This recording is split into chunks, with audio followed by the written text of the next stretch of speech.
What's going on, you guys? This is Outdated1 and I'm going to be giving you guys another Outriders video. So with this video I'm going to be giving you guys is going to be on how to complete Eye of the Storm and get gold on it pretty easily. So unfortunately you cannot get this done solo, because in solo, you can get the Eye of the Storm completed and you can get silver at best, but you won't be able to get anything higher or better than silver because it's impossible to get gold, because of the fact that it takes about 2 minutes for each plate to go down and you have to complete Eye of the Storm in less than 6 minutes.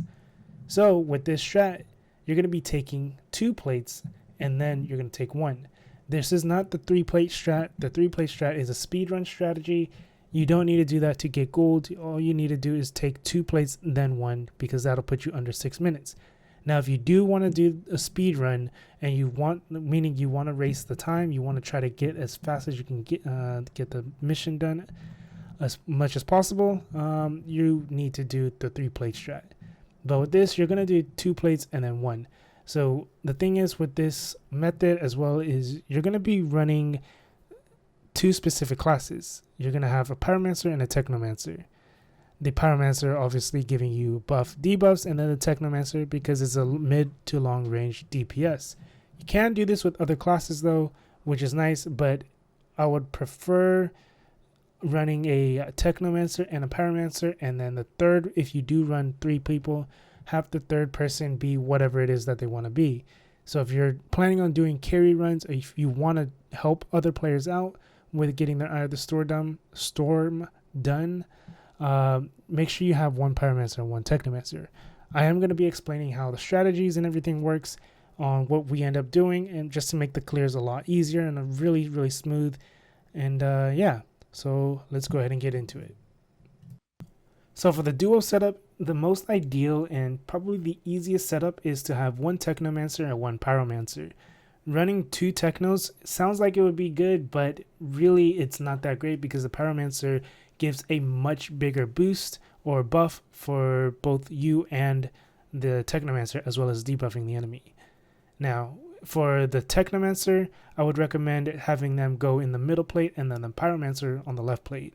This way it's easier for the Pyromancer to see most of the enemy spawns, so that they can crowd control the enemies. If you have the pistols that I run, which I did post in my build videos for the Pyromancer, it's going to make it easier so you can hold the plates, because you're going to be able to freeze the enemies as well as burning them. And then the Technomancer will just pick the enemies off.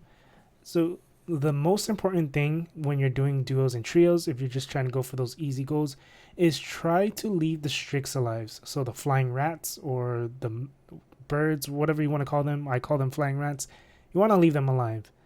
You're going to have, if you're in the middle plate, you're going to have a behemoth spawn right behind you. So be aware of that. When the behemoth spawns, normally the broodmother will end up spawning as well. If you're the Technomancer, kill that crawler, not the behemoth, the crawler.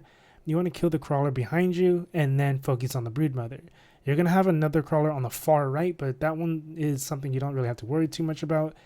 If you have your Pyromancer, they can freeze the crawler from across the map the same way I ended up doing, making it easier for the Technomancer to just go ahead and kill them as well.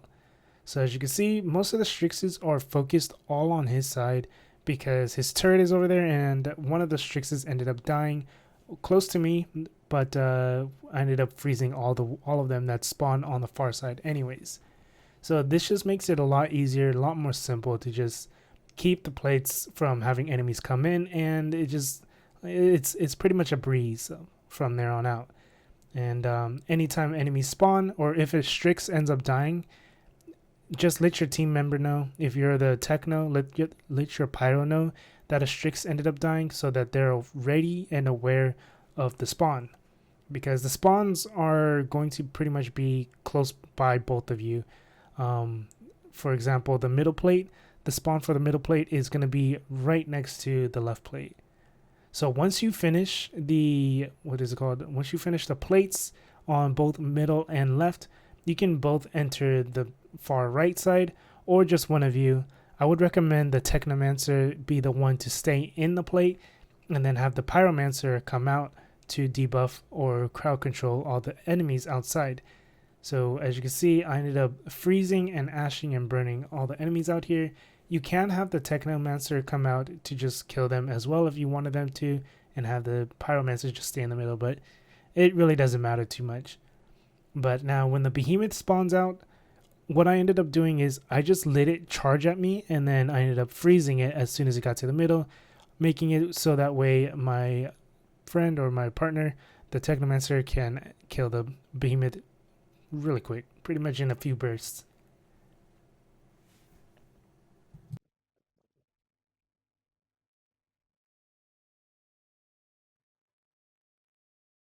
So now that you ended up finishing all 3 plates, the next part, which is the boss wave, actually happens. So Yagok is going to end up waking up from his little slumber in that bubble, and all you're going to end up doing as a Pyromancer is you're going to apply all the debuffs to him, and then you're just going to let your partner know when they can shoot.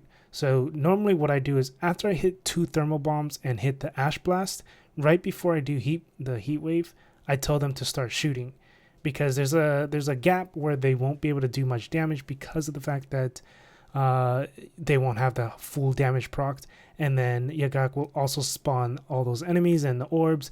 So you want to kind of have the timing right. So like I said, as soon as you hit the double thermal blast or the thermal bombs and the Ash Blast, as right before you do heat wave is when your allies should start shooting, so that way you can burn the boss super fast, just like what we did here. Super easy and not hard at all. Now, if you don't have a Pyromancer or a Technomancer in the group, or if you don't have a Pyromancer in the group, this part is going to be really, really tough. It's going to be really hard because you're going to have Reavers and you're going to have the Storm Orbs. It's not something that is going to be done really fast if you don't have any of that. If you do it without the Technomancer and the Pyro, you're gonna you have to make sure you take out the Storm Orbs and you kill the Reavers. It's gonna be quite a long fight then. But yeah, so now I'm gonna go ahead and show you guys from the Technomancer perspective in a 3-man group rather than a 2-man group. It's still the same strat, but this is for those of you that want to do like carry runs, or if you're just trying to get an easy gold 3-man clear. So yeah. So for the way that you want to set up your 3-man group is, or the most ideal way, is going to be 2 Technomancers and 1 Pyromancer. In the video here, you're going to see that we have 2 Pyromancers and 1 Techno, because one of the Pyromancers was one of our carry runs for Eye of the Storm Gold, and obviously we have one that's min-maxed. The one that's min-maxed is on the left plate by himself, and the one that isn't decided to follow me. But it's fine. But the way you want to end up doing it is you want to have 1 Technomancer stay in the middle, and then the other Technomancer on the left plate with the 1 Pyromancer.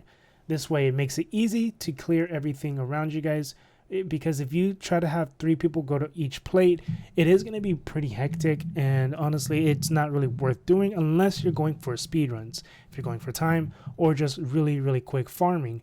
But doing it with this method, you can still get it done in around 4 minutes, probably even like not under 4 minutes. It's going to be 4 minutes because it takes 2 minutes for the plates to go down regardless. So it's going to take about 4.5 minutes to finish this whole thing.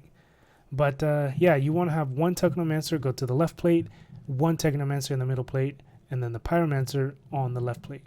Now you can also, as the Pyromancer, you can also be the person that not runs around, but like moves from space to space, trying to keep enemies crowd controlled. So you don't have to necessarily stay inside the circle as long as the Technomancers are in the circle, because the Technomancers have to fight from range. Now this is where it makes it a little easier to run any other classes though. You can have a Devastator or even a Trickster in the runs as well. You can keep the Devastator running with the Pyromancer on the left plate, or the Trickster can be the one that's floating and just running around killing everything with the shotgun or anomaly build, whatever build they're deciding to run.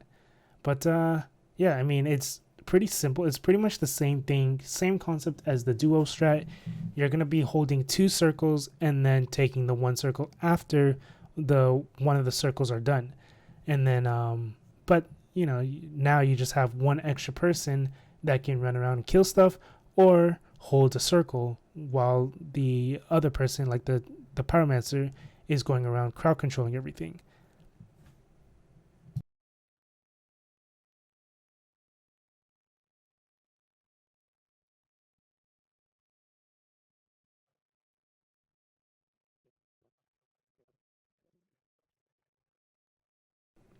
So here, as you can see, the enemy here is actually going to be frozen for a very long time, and that's a good thing, because the reason why you want to do this is this way no more enemies spawn.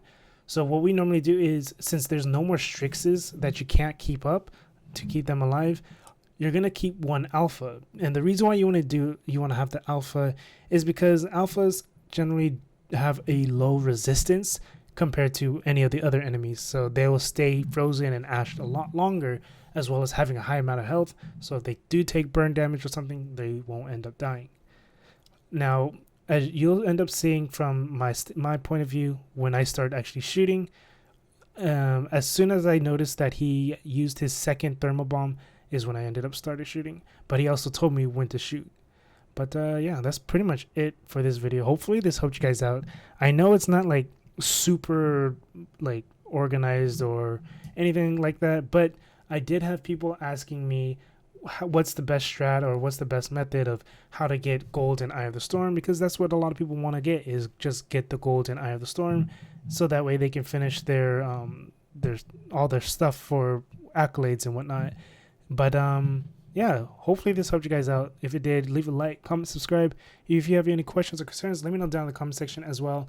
And also, whenever I do stream, you can always come into my stream and ask me if I can do carries, because there will be times when I am streaming Outriders, and I'm always down to do Eye of the Storm runs with you guys, or just help you guys with CT15 runs. And yeah, I don't like have like, I guess, set days of when I'm gonna be doing the carry runs and stuff. It's just when you pop in the stream, just ask me, and I'm down to run it if I'm not really doing much. But yeah, hopefully this helped you guys out. If it did, leave a like, comment, subscribe. This is all Day1. Have a good day, good night, and peace.